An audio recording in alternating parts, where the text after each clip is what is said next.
Ready, set, secure.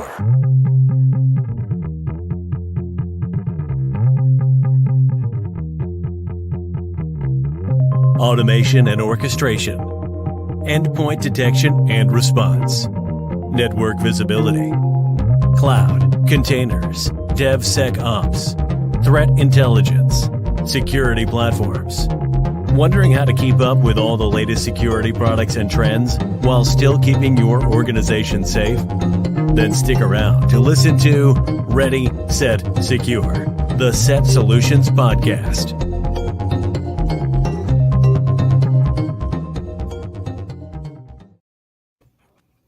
And hello, everybody. How you doing? Welcome to episode 42 of Ready, Set, Secure, the SET Solutions live stream and podcast. Thanks for joining us today.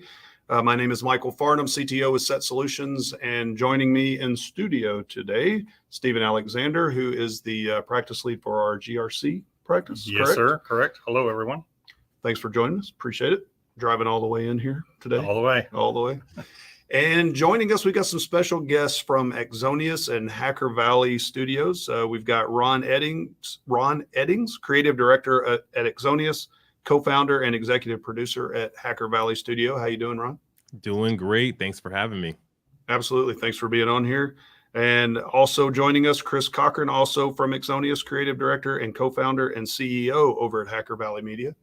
Yes, indeed. Good to be here. Thank you for joining us. We will talk about Hacker Valley at the end of the show, but we do want, if you can do a real quick talk about Axonius, what Axonius does, either one of you. I don't, just throw the pressure on, see who gets it.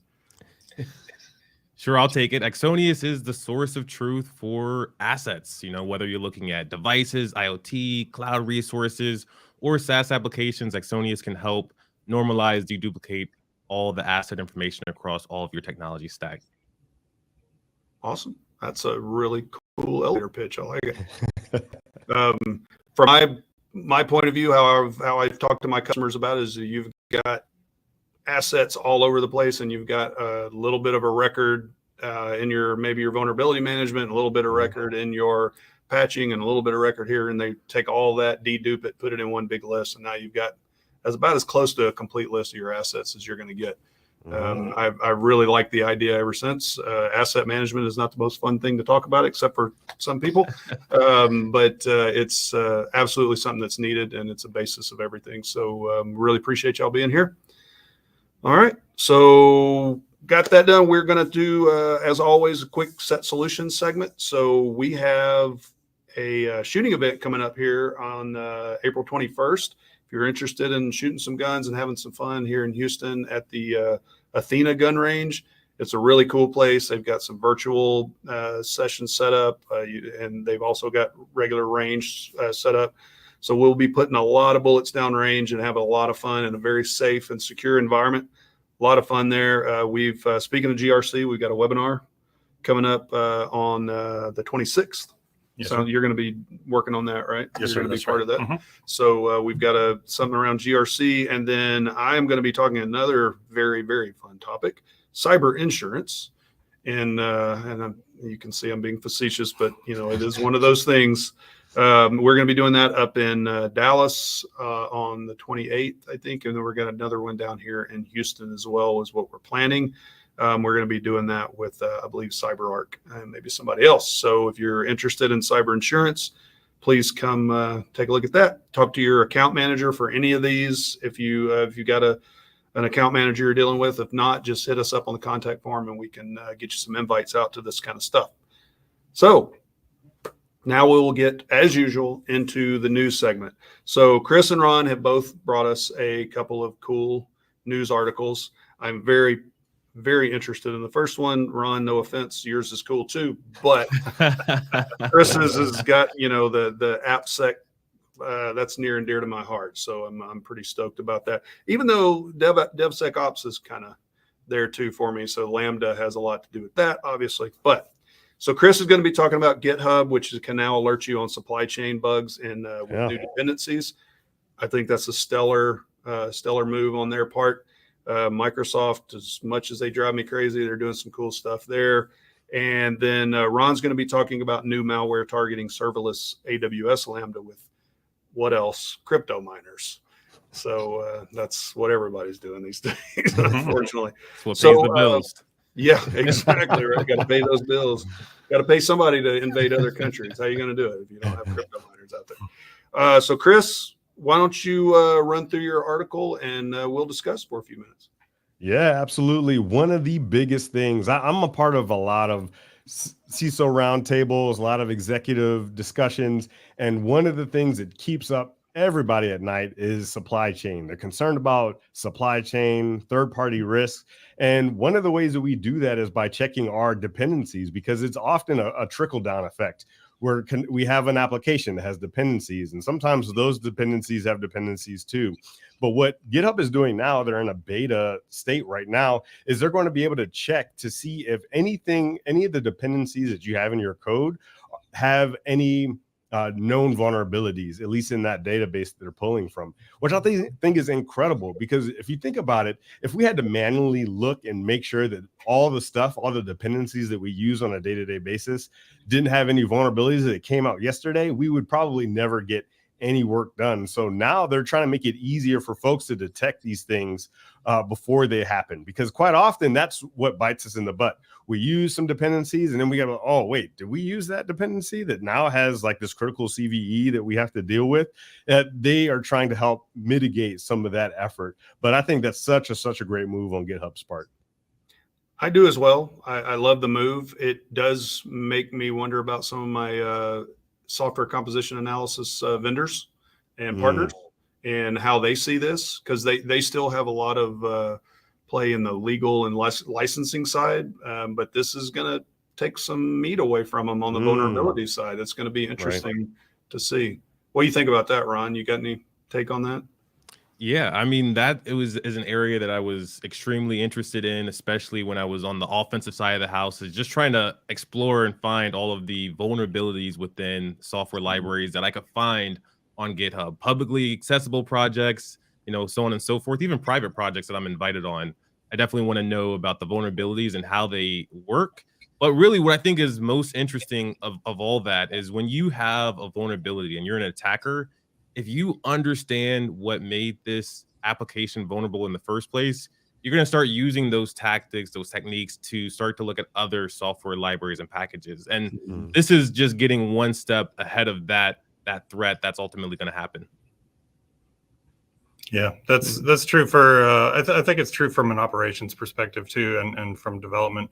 So if you're developing an application, then you need to be aware of that, of course. But if you're on the operations side or security ops or, application ops, you just need to kind of maintain that situational awareness, and having that kind of intel available, basically for free, right, is great.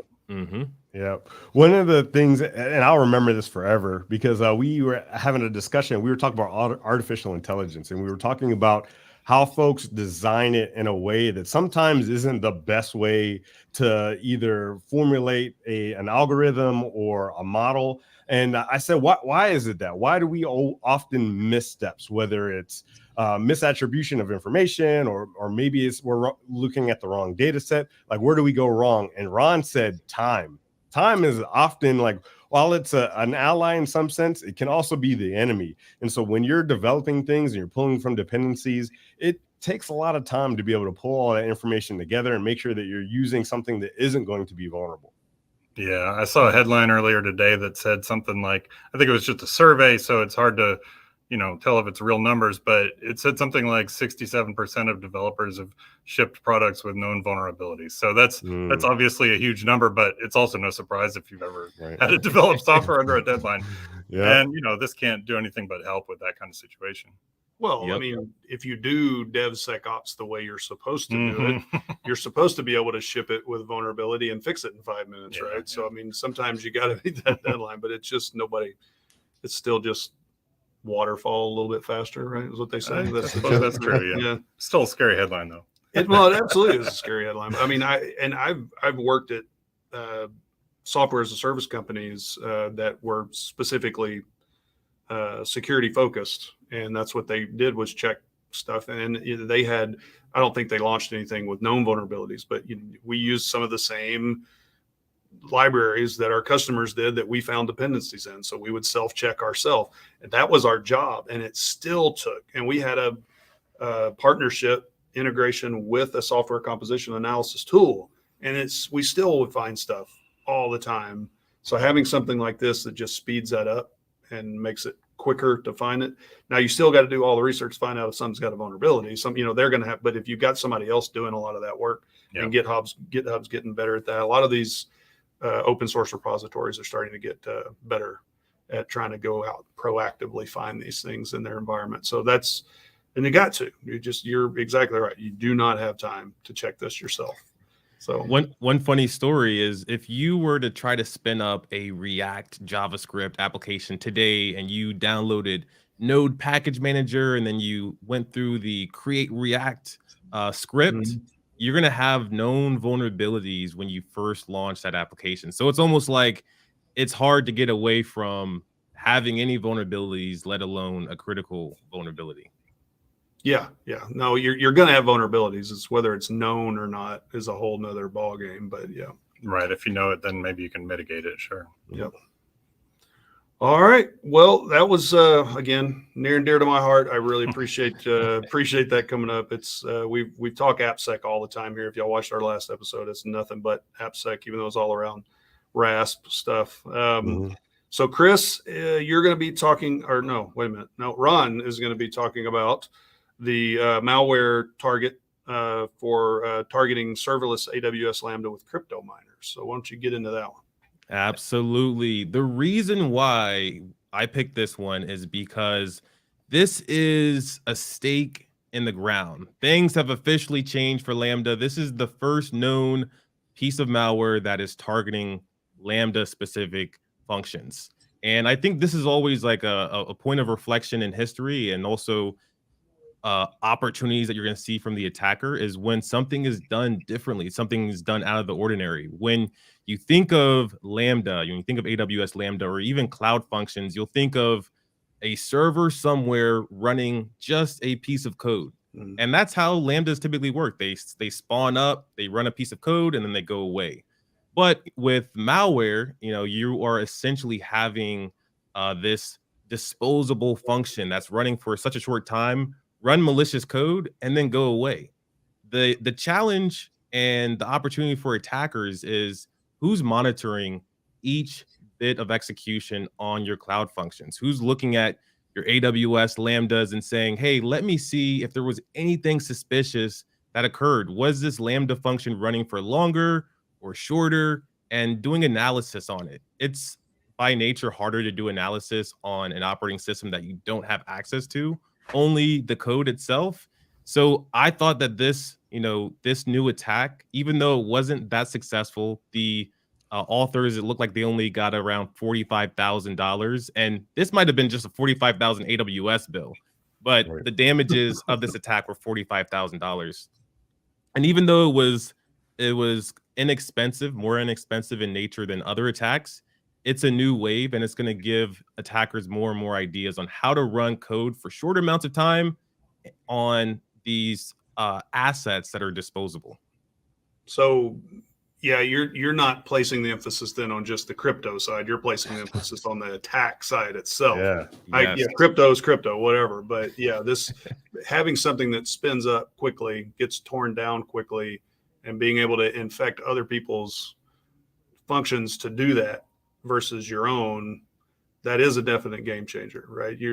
People have always turned up command and control channels and quickly torn them down. That's why DNS security is such a big deal, because you got to say, hey, this thing has only been up for 5 minutes. It's probably not solid. But if there's something that's an established domain and they're using Lambda functions to bring something up and then tear it down quickly, and you can infect that, that's a moving target that is ridiculously hard to pin down. That's crazy.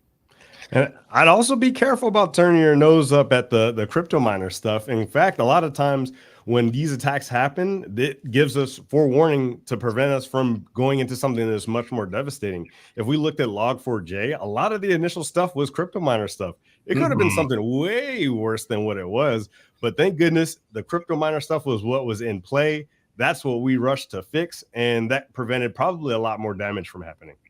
No, it's a great point, because the crypto miners, the somebody trying to get a quick hit Right. versus trying to use this to do some real damage to somebody. So that's probably going to be the first wave. That's an excellent point.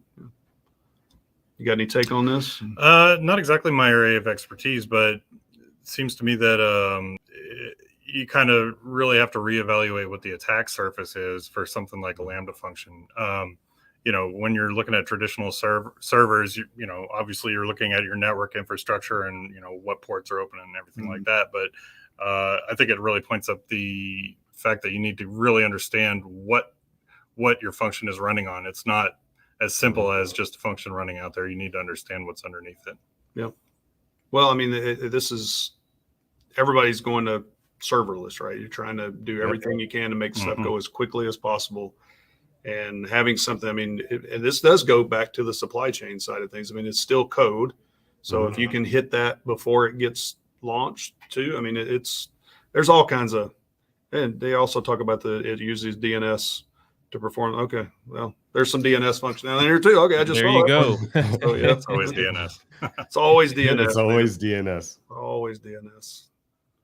Okay. Any more take on that other than just giving you the general shivers because it's kind of scary? Yeah, there's one other piece worth noting, and this is the really the take-home piece for anyone that's listening or watching, is the fact that this happened was due to credential reuse or credential compromise.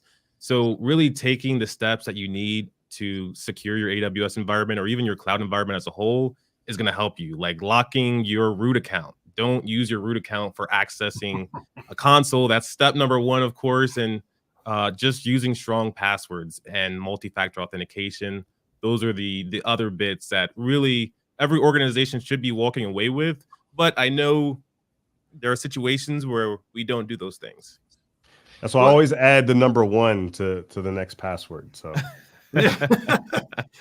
well, I mean, but not to belabor it too much, but the basic hygiene stuff is absolutely a fantastic point, because it's like all of the Log4j. We talked about Log4j. And luckily, I've gone all day today without hearing that word, or hearing that term, but it's here. If I can go all day without that or SolarWinds, I'm pretty lucky. But yeah, the initial attacks on that, if people had done proper egress filtering, they would have stopped 95% of the attacks out of anything coming out of their environment because of Log4j. Those are basic hygiene things that you can do that stop a lot of these attacks. So that's also a great point. So. All right. Well, anything else, guys? Y'all good? That's it. Yeah. All right. Well, we are going to jump over to the main segment. So, topic of today, if you don't know, Axonius is here. Hey. If you like that, this is a cup I got at our golf tournament. So, by the way, I talked about our golf tournament last week. Our golf tournament is coming up. So, make sure you talk. We have a lot of fun, and there'll be probably Axonius will be there on one of the greens, hanging out and talking to you about asset management. So the reason we brought you guys in and Steven is because asset management, while this is something of a technical discussion, and generally is more of a risk, governance, compliance type of discussion, right? Because it's the basis of all programs. You've got to know what you have. If you don't know, you can't secure it. So we wanted to bring you guys in to talk about kind of that combination of where asset management and GRC come together. Right. We know that it's important. If I'm going to start my program, I have to do it. But how does that affect compliance to either a standard or to laws, that kind of stuff? So I'm going to let you guys kind of open it up where you see that maybe, and we'll just conversational out. Let's just have fun with it and see where it goes. Yeah, no, absolutely. It might seem like I'm biased, obviously, because we work at Axonius, but if you look at some of our older content, we really, really put the stake in the ground and said that understanding what you have inside your environment is important for everything. It's important for security operations. It's important for GRC, because you're right. You cannot protect what you don't know about. And so when you're thinking about when you're going through audits, or if you're looking at your governance and your policies that help support that governance, you really have to understand what you are One of the things that we love to bring up is Sun Tzu. They say, if you know yourself and you know your enemy, there's no need to fear the results of 100 battles. And what that means is we often spend a lot of times looking external. We look at the threats, right? We were just talking about threats today, but it is often that folks aren't looking internal to their organizations and making sure that they're taking stock of everything that's going on. So when you're going into that audit and you're talking to that auditor and you're like, well, how do you know you're doing X, Y, and Z? They're talking about it from a very general sense. That means, like, are you covering your company with this mechanism? And how do you know you're going to cover that entire swath of whatever technology you have in your environment, unless you have asset management? You know where everything is. You know what code is running in your environment. You know what types of devices and where they are. You can't really do any of that GRC stuff to any degree of certainty without understanding who you are as a company and as a technical environment. I would flip a question on you all, and that is, why did you get excited or involved in cybersecurity? Just out of curiosity. Wait a minute. I'm interviewing you guys. Y'all are, come on now. Don't put any pressure on me. Well, what I could tell you is, for me, I got started in cybersecurity because I wanted to catch bad guys in my environment. And when I really thought about that, that means I haven't secured it well enough. I didn't know enough about my environment in the first place, and now I'm hunting people after they've gotten in. And when you look at the fundamentals of anything, whether it's a sport, whether it's technology, the fundamentals always lead you to mastery. And any cybersecurity framework you look at, most audit requirements and GRC exercises, the first bit will be asset management. Do you have an inventory of all of your technology assets? Mm-hmm. Sometimes people will ask, well, what is an asset exactly? And we would say anything that is connected to the internet, or anything that has an IP address or something related that can transmit data from point A to point B. This is an asset. And when you focus on asset management and you knock out that first fundamental piece of cybersecurity and just really staying organized, then you could start doing the more advanced things that you're really excited to do when you first got into cybersecurity, like threat hunting. It's got to be very difficult to hunt threats if you don't know where all of your assets are. And I'm sure we've all been in the situation on a Friday where we're invited to an incident, and when you get there, you realize that the asset in question that's under attack or compromise, you had no idea existed in the first place. Mm-hmm. No, you're exactly right. It goes back to when one of the first times I ever did any kind of asset discovery, or more like a network discovery, network crawling for one of my customers. And when we found, here's an office that's a remote out in wherever, and then we found a whole nother network tacked to the end of their network. They didn't even know that was connecting.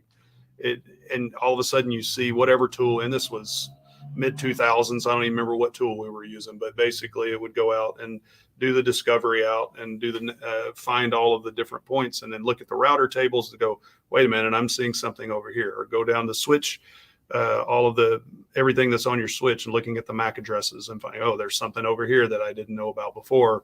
And when you discover that and see that pop up, even though you're still really doing basic asset management, that's really pretty dang exciting, right? To see that pop up on the radar and go, oh, nobody knew this was here, or somebody wasn't talking and they knew it was here. That's right. Exciting / horrifying. Yeah. Well, horrifying. Right, yeah. If you're not the customer, right, you're the one doing the work. It's actually a lot of fun to find that and watch them get horrified. Yes. I guess that's the fun. Well, yeah, most of my background is in application operations, and not security. So I guess I have a little bit of a different perspective from you. So when you talk about finding a whole network, it just kind of made me cringe, to be honest. But from a compliance standpoint, though, now that you've got that, and I've done this long enough to have multiple auditors hit me up for stuff, and y'all brought up auditors. Again, not the most fun topic. Everybody cringes. I don't care who you are, except the auditors. But I mean, it's a legit job, right? Right. And I've always said that if I can put something in my environment to reduce how much I have to talk to an auditor, how much I have to prove to them, give them self-service ability to go look at this and leave me alone, let me go do my job. And something like an asset management tool can really help an auditor figure out and look at this and not have to come back to you with 1,000 questions. If you've got a pretty solid asset management list, they're going to be able to look at that stuff. And whether it's within Axonius or you're taking Axonius Right. and then exporting that out into a GRC tool of some kind or something like that, at least they've got a spot that they can grab that. So yeah. So from my perspective, it's kind of important to think about it from a from the business perspective, because so IT inventory. So you're talking about devices. You're also talking about, as I think you mentioned, code that's running wherever. It's also going to include intellectual property and information and all sorts of things. So to me, it's bigger than anything you could do with one piece of technology like Axonius, but that's a huge component of it. And it's also probably one of the harder things to keep track of, especially when you're dealing with information coming in from different sources of, different sources of information about a given asset. So, yeah.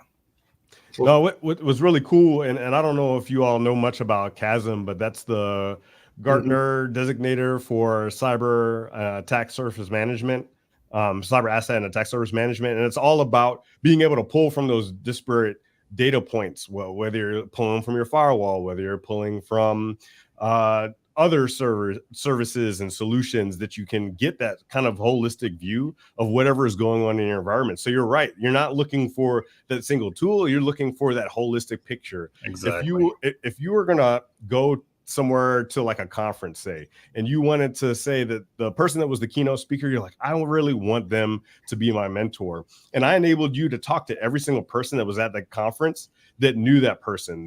You could ask them about what they like to eat, what type of mentees do they like to support, or how much time do they have to take on a mentee. If you could get all that information all in one place and then go up to that person and say, hey, I would like to do X, Y, and Z with your time, they're more likely going to be able to say yes, right? If we have more information about our environment, the more we're going to be able to take those actions or make decisions that are going to be in the best interests of the business. That's right. Yeah. that's a great way of putting it, like ratemyprofessor.com or something like that. Right? So we're talking about it, how it relates to GRC. We know there's standards that almost all of them ask for it. I come from the healthcare side too. That was one of the core tenets of the security part of HIPAA, was to have an asset management, have some kind of asset management. But as we move into and people are going to say this is buzzwordy. I don't think it's buzzwordy. As we move into the whole realm of zero trust these days, if you can figure out, everybody's like, what does that mean? I do think there's a lot to do with asset management when it comes to zero trust. Actually, it's fundamental, that or identity. Yep. So, those two things are fundamental to zero trust. So how do you see where Axonius and just in general, the CASM type of tool fits in with zero trust? Where did that come from you guys? Yeah, it's hand in hand. And when you look at cyber assets and really the attack surface as a whole, with the attack surface, our goal and our hope is to shrink the attack surface. But when you're looking at a model like zero trust, every single piece of technology that you have expands your attack surface. Everything is a part of the attack surface because we're not going through a single point like an intermediary device to reach our destination. We're going directly to that asset. So that really makes every single asset in your environment, whether it's owned by you or it's a SaaS application, a cyber asset. And part of your goal should be to inventory those assets, but also to understand their configuration. When we look at things like CIS benchmark, you'll see certain benchmark rules that you will want to follow to maintain best practices. And with a tool like Axonius, you can inventory your assets, you can see their configuration, and see when rules are not being followed. Chris, what's your take on that?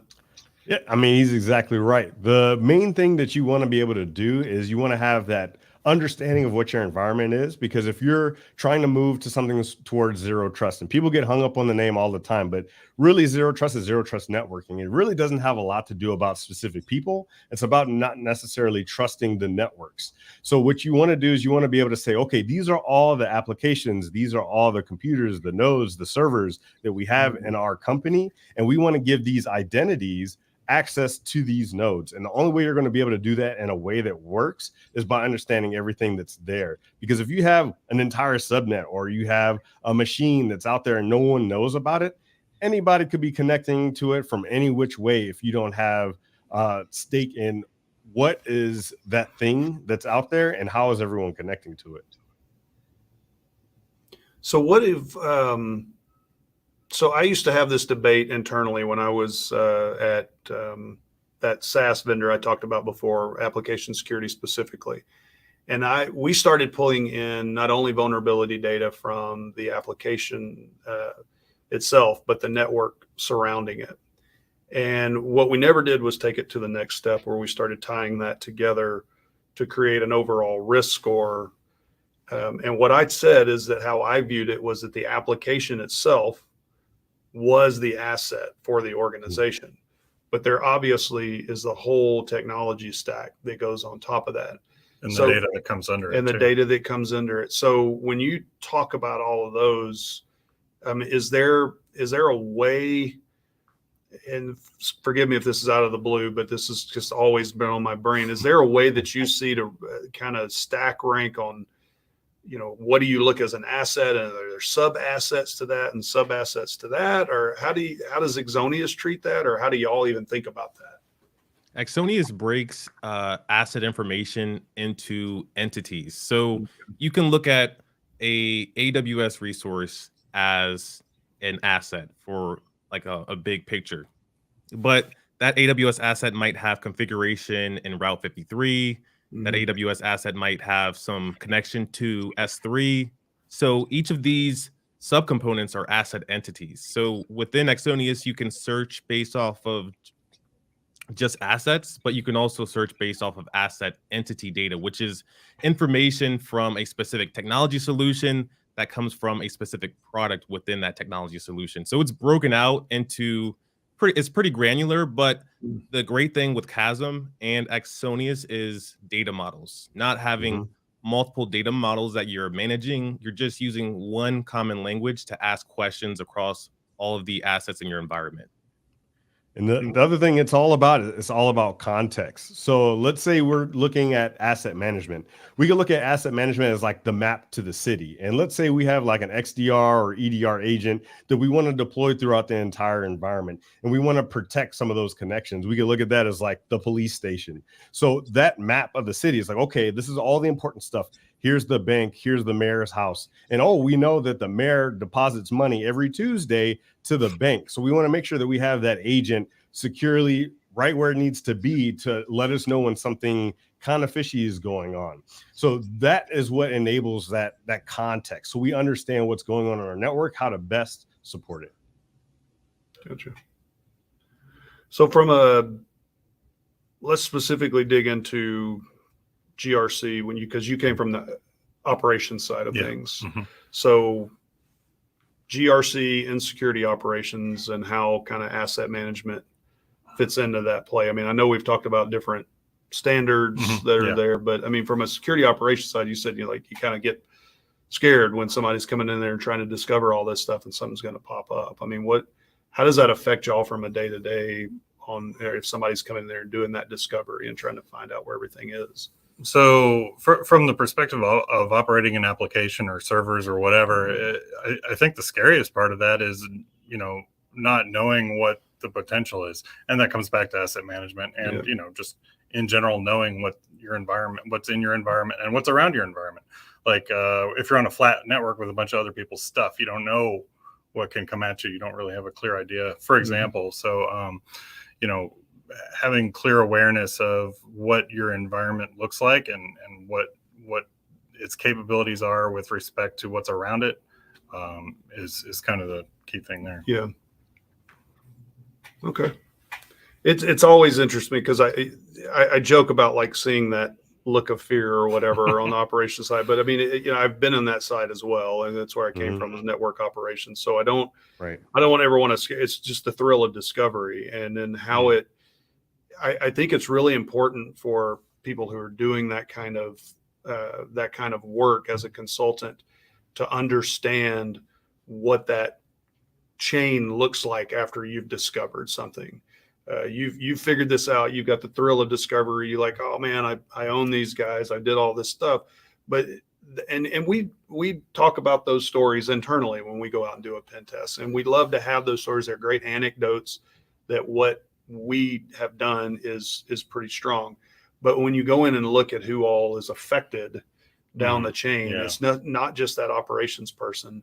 I mean, that goes all the way up to executives to find this stuff out. And it gets scary when they know that something, especially these days when everybody's worried about getting hit with some kind of ransomware or something. It's really good to know that operationally across all the way down the chain, who's being affected, because if you don't have that view, it really, the empathy's not there, right? And you're not trying to help somebody get this fixed. That's where I kind of pride us, because we can go through and find this stuff, and we can also help remediate. Axonius, we could go in there and put Axonius in and go, look, we couldn't find all this stuff because you didn't have a single source of truth. You'd like to think you have a single source of truth, but you've actually got about 15 or 20 if you're lucky. So here, let's get all this thrown in one spot. And that's another thing too. That's a great source of truth for somebody to get to find out how to get around your network. So, you talked about everything that adds to attack surface. This adds to attack surface too, but hopefully you guys have got that locked down pretty well. So, that would be a treasure trove of information. That would make enumeration super easy. Yeah, it really would. All right. Any parting thoughts, guys? We're coming up on time. I want to make sure that, everybody gets to go off and actually eat their lunch or do whatever they're doing. So any parting thoughts on this? Yeah, the parting thought that I would give is, focus on the fundamentals, whether it be asset management, whether it be creating secure code. Focus on those fundamentals that are going to really help your team and help your business grow to the best of its ability. 100%. And if I could tag anything onto that, is the mastery is a pursuit. It's not a destination. Getting a little bit better every single day is really how we become great at anything. No one just wakes up and is all of a sudden an Olympic caliber athlete. You have to train and progress and learn and fail every single day. And that's how we get better. As long as we get 0.1% better than where we were yesterday, we are always moving in the right direction. That's a great take. That's Appreciate true. that. Yep. And that ties in with asset management and GRC too, because asset management is kind of at the top of for example, the CSF framework. It's one of the first questions. One of the last questions is do you do continuous improvement? So that's really what it's about, right? So manage your assets. Well, if you find another, bring it in. The whole point is to know what your service is and know what your risk is about. Just don't throw your hands up in frustration when you realize that you don't have all this stuff exactly where you won't have all the answers. You just never keep getting will. answers. You never will. All right, guys. Well, let's give you a chance real quick to plug Hacker Valley. Why don't y'all give us a rundown of what you guys do as your side project there, or maybe that's your main project. I don't know. I would say the lines are blurred, because all we do, we dedicate our time to improving, empowering, and inspiring cybersecurity practitioners all around the world. We have 10 shows right now, many of them geared towards cybersecurity practitioners and leaders. And we tend to be on the fringes of cybersecurity. So what are all the things just outside that realm of cybersecurity that people need to know? And even some of our shows that are really more pointed, like Hacker Valley Red, we're focused on the offensive side of cybersecurity. Hacker Valley Blue, what is the nexus between cybersecurity, defense, and humanity? And we always like to wrap everything up with storytelling. So yeah, be sure to check us out at hackervalley.com. Let us know if there's content that you want us to do for you. We love bringing up new ideas, new shows. So be sure to check us out. Ron, you got anything to add to that? That was pretty dang good. So. Right to the point. But the only thing that I would add to that is that our media is created for everyone here. We're focused on upgrading the human, not just the technology, and we're exploring the nexus between technology and humanity. That's a great way to put it. I've listened to a few of y'all shows. The one I really was interested in is how to make a better podcast. Yeah. That was really good. So you not go. focused on cyber, but if anybody's out there trying to start a podcast, go listen to that one. It was a really good show. So thanks, guys. I really appreciate all you're doing for the community, for Axonius specifically. So great having you on. Hope we can do this again. Outstanding. Thanks for having us. All right, Chris, Ron, thanks very much. Thanks, y'all. Stephen, any parting words? No. Sorry, now that I'm on the spot, I got nothing. Okay. Well, I guess we're not changing the world completely today. Incrementally. Yeah, there you go. Yep. Well, everybody, thank you very much for joining us. Episode 42. Appreciate Axonius being here, and we will see you on episode 43 in a couple of weeks. Talk to you next time. Bye now.